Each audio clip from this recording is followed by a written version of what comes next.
Hey, good morning, Stephanie. I've been having a lot of conversations about REST APIs lately, and I'm wondering if you could share with me some of the common REST API responses. Sure, I'd be happy to help. Let me share my screen. Thank you. There are a few common REST API error messages that I'd like to go over. Most of the response messages you'll get will be pretty self-explanatory, but some of them will require a little more digging. Before I get into it, I wanted to give a couple of examples of some of the responses you may get where it is what it says on the tin. I'm going to be doing this solely in Postman, but if you have an application that utilizes the API, you may see these messages in the diagnostics console. For this one, I'm trying to make a simple connect call to get a token. You may already see what the issue is, but let's go ahead and give this a try. Alright, here we got a 400 error response with the description of invalid username or password. This was to be expected. As you can see up here, I put it in the wrong password. Once I get this corrected here, there, now we have a valid response. Next, we'll be getting the keywords for a specific document using that document's ID.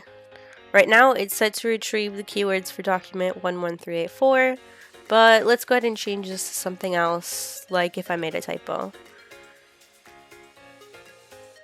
We get a 404 response with this one, could not find document ID 1. In this case, we don't actually have a document in OnBase with ID 1, so this is the correct response. Now let's change it back to 11384, which I know exists.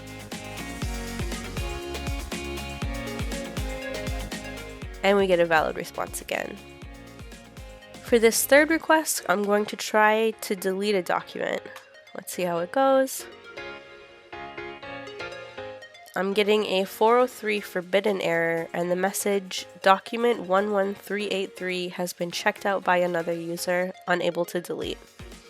If it's checked out or locked, we should be able to see that in the locks in the Unity client. So let's go take a look.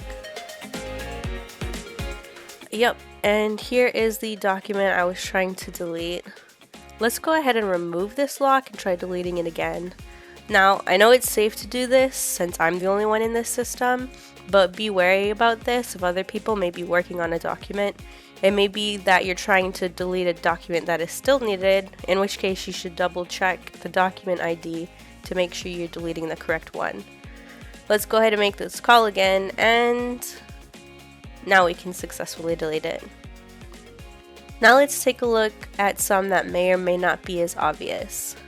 Here I'm trying to make a call to archive a document. The keywords have already been added and the document has been uploaded. This last part is just to essentially commit the document in OnBase. You can see I've already run this request and received a 400 bad request error, saying some of the provided input data is invalid. This means that some of the information in the body that I put is incorrect. More specifically, the error says could not find document type. If you look at the top, you'll see that I set it to 201 as the document type. Now, I know I wanted this document to be uploaded as an AP check doc type, so let's go ahead and config and look and see what that document type for that is.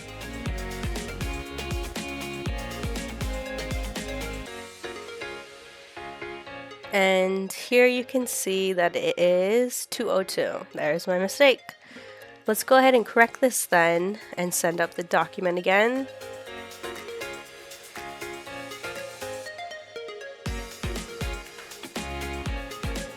There we go.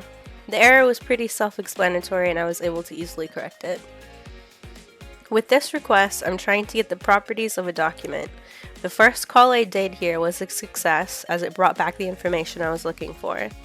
However, now I've changed something and want to make the call on a different document. And it looks like something is wrong here. I'm getting a 400 response with some of the provided input data is invalid again.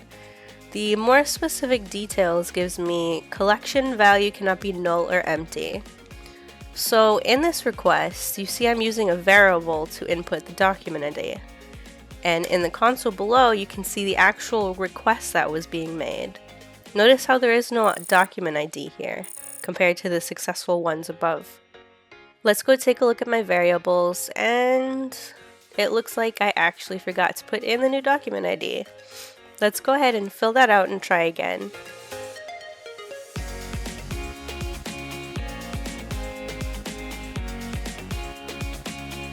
And we have another successful call. Now we can see the document ID in the console in the call at the bottom. These next two are going to be a bit more obscure in their resolution. So here I'm trying to make a call to get the properties for the document with ID 10338. Let's go ahead and make this call and see what I get. Alright, this is a pretty different response, not very much like the rest of the responses we've seen so far. Here we got a 404 not found error. This can mean that the call is not able to find the server, so let's double check our requests and make sure I didn't mistype anything. Here, looks like I typed app server instead of API server. That would probably do it. Let's go ahead and fix that and send the request again.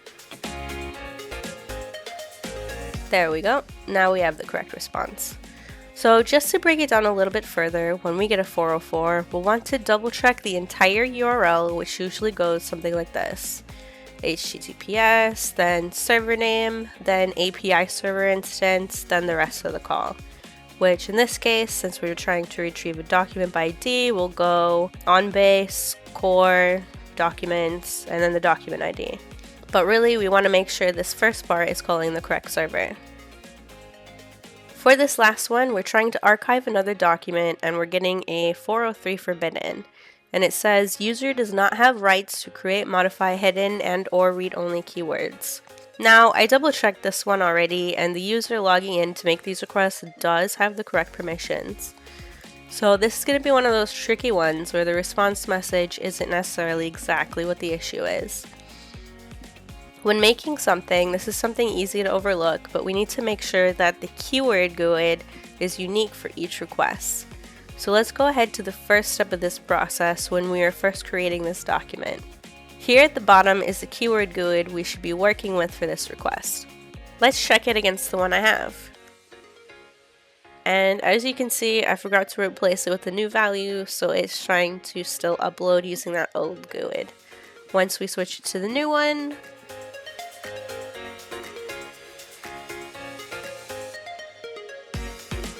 and now we have a valid response. So these are just some examples of the error messages you may receive, but most of them are pretty straightforward where the error is what needs to be fixed. Thanks for watching. Make sure to hit that subscribe button and give us a thumbs up. If you have any questions that you'd like to see answered in an upcoming Question Corner video, leave us a comment below.